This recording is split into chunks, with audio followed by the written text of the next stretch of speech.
A continuación, abarcaremos el tema de tensión superficial.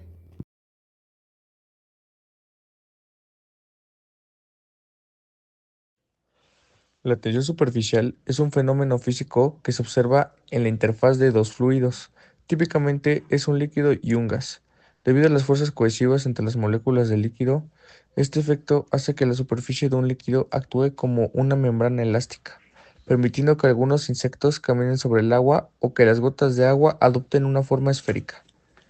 En detalle, las moléculas en la superficie de un líquido experimentan una fuerza neta hacia el interior del líquido, porque no hay moléculas de líquido por encima de ellas para equilibrar las fuerzas intermoleculares.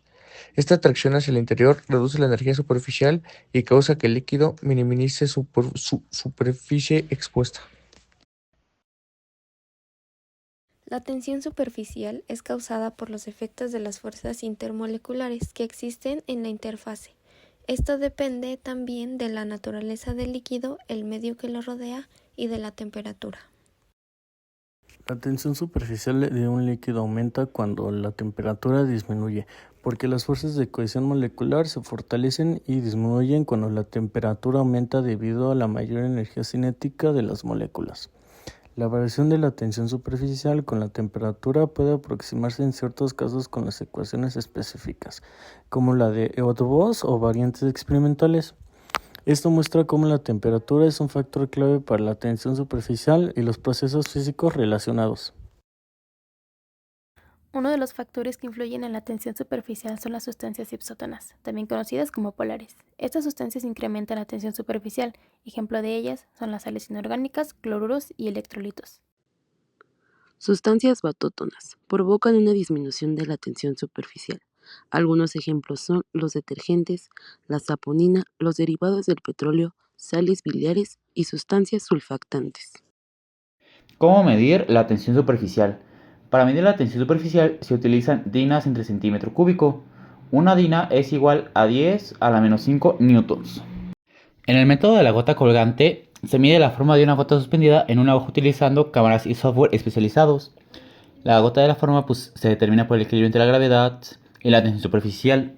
En el método estalagnométrico se basa en contar las gotas que se desprenden de una boquilla equilibrada al dejar caer un líquido bajo su propio peso. La tensión se calcula considerando que la fuerza de cohesión en el borde de la bordilla sostiene la gota hasta su peso al caer. En el método de capilaridad se utiliza un fenómeno de subida de bajada en la superficie de un líquido en un tubo pequeño. Aquí se calcula el ascenso o la depresión capilar. En el método de Wilhelmy consiste en medir la fuerza adicional sobre una placa vertical inversa parcialmente en un líquido. La estimación se hace jalando la placa hasta en el punto de arranque. Un instante antes se calcula. En el método del anillo de Noah es uno de los métodos más utilizados. En este se utiliza un anillo delgado de metal que se sumerge en el líquido y luego se mide la fuerza necesaria para separarlo de la superficie. La fuerza es directamente proporcional a la tensión superficial. Aquí presentamos una tabla de la precisión, requerimientos y aplicación común de los distintos métodos. Por ejemplo, en la gota colgante es una precisión muy alta, pero ocupas de una cámara y un software muy especializados. Por lo general se utilizan líquidos de pequeñas cantidades. Por ejemplo, en el anillo de Dunois es una precisión muy alta, pero ocupas un densimétro especializado y se usa por lo general en investigaciones avanzadas. Técnicas para la reducción de la tensión superficial. 1. Aumento de la temperatura. Al incrementar la temperatura, las moléculas se mueven con más energía, lo que debilita las fuerzas de atracción entre ellas en la superficie. 2. Uso de superfactantes. Los superfactantes son compuestos que disminuyen la tensión superficial al acumularse en la interfaz líquido-gas. Esto es porque tienen una parte hidrofílica que atrae el agua y una parte hidrófoba que repele el agua, lo que permite que se dispersen en el líquido, reduciendo la cohesión entre las moléculas en la superficie. 3. La presión del entorno. A menor presión, la cohesión entre las moléculas en la superficie se debilita. Esto es más que nada aprovechado por ciertos procesos industriales y científicos. La tensión superficial se aplica en situaciones donde un líquido interactúa con su entorno. Por ejemplo, en la formación de gotas, cuando el agua gotea, las moléculas de la superficie se atraen entre sí, formando esferas pequeñas. También en los insectos que caminan sobre el agua, como el zapatero, ya que esto ocurre porque su peso es muy pequeño en comparación con la fuerza que mantiene unidas a las moléculas del agua. Otro ejemplo cotidiano son las burbujas. La tensión superficial ayuda a formar una película delgada que al atrapar el aire crea las burbujas. Ahora hablaremos de la tensión superficial en la naturaleza. Esta es una propiedad de los líquidos causada por la cohesión entre sus moléculas que crean una película en la superficie. En la naturaleza, esta permite que insectos como los zapateros caminen sobre el agua sin hundirse.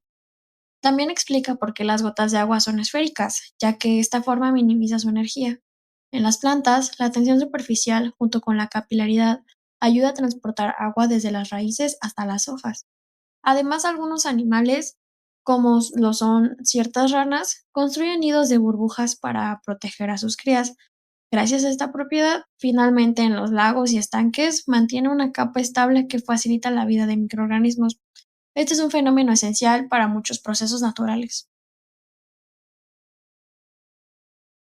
La tensión superficial es una propiedad muy importante ya que influye en varios procesos vitales, como la respiración, ya que facilita la apertura y cierre de los alvéolos pulmonares, gracias al surfactante evitando su colapso.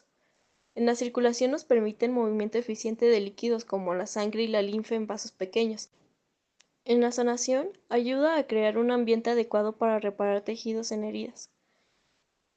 En la digestión nos favorece la absorción de grasas al formar micelas. Y por último nos brinda protección y movimiento, ya que lubrica y protege superficies como las articulaciones, permitiendo movimientos suaves.